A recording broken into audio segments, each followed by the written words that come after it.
buď to budeš robiť poriadne, alebo to nerob. Na čo si trénoval? 22. miesto, to nie je to, čo si chcel. Tak potom bum bum bum a tak to vyšlo. No to bolo celkom fajn. Latipo bol druhý, to som si pozeral výsledky, a Bauer tretí. Každá medaila bola niečím zaujímavá pre mňa a som si ju vážil. Z ohľadu toho, že v každý ten rok bolo niečo ťažké, nejak ťažko ju dosiahnuť. Aj.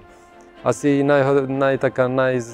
najrád som bol za tú poslednú, lebo v tej stíhačke v Minsku som z toho 22. miesta so 4 nulami vyhral, čo som 4 nuly na pretekoch nikdy nedal. Hej.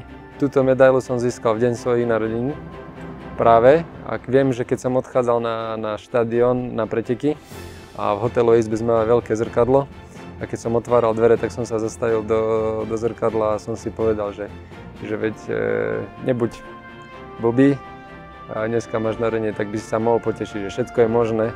Aj z 22. miesta sa dá ešte niečo získať, takže bolo to také, že veril som, že mohlo by to byť, ale bolo to ťažké, ale spravil som všetko preto a o to viacej som sa tešil v tom cieli, keď sa mi podarilo streliť tie 4 nuly a vyhral som.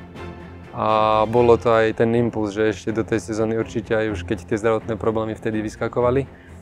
Ale chronologicky neviem, ako to zaradiť. Možno ten OTP obidva dní, tá šprint stíhačka, to ešte by som hneď za to zaradil. A to Rumunsko, keď som vyhral stíhačku, tak to bola prvá. No tu si pamätám, že strelecky to bolo nič moc, ale vtedy sme boli celkom dobre bežecky pripravení, takže tam som to hlavne behom vyťahol. Vždy som to bral ako nejaký test, či vôbec som pripravený a schopný do tej zimy aspoň nejak nastúpiť. Či som sa na tých kontrolných bodoch v letných sústredeniach a týchto majstrovstvách sveta zlepšil. A vlastne aj na tých majstrovstvách sveta tiež sa zišla nejaká tá užšia špička, alebo teda širšia. Vždy tam tých 10, 12, 15 zmien, takých, čo jazdili sveťák aj ďaleko pred nami v zime, sa tam zúčastnili a tam v lete sa s nimi dal držať krok, takže pre mňa to bol dosť smerodajné. Čo sa týka streľby v lete, jediná výhoda je to, že ti nemôže sa sťažovať človek alebo športovec, že mu zamrzli ruky, hej. To je jediná výhoda, ale môže sa sťažovať, že mu bolo príliš teplo. Ďalšia taká nevýhoda je možno, keď má prilbu na hlave, skrz tých remienkov, ale to si vie športovec, čo má z tých prilby, hej. To si vie športovec s tým poradiť. No a inak by som aj nepovedal, že je tam nejaký rozdiel. Vietor fučí, slnko svieti, môže aj pršať, iba že tá teplota je vyššia. No.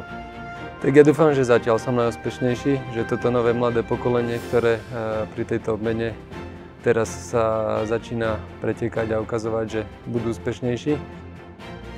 Pozývam vás na majstrovstvá sveta v letnom biatlone vo Srblii, kde sa predstaví nová generácia slovenského biatlonu. Príďte im zafandiť.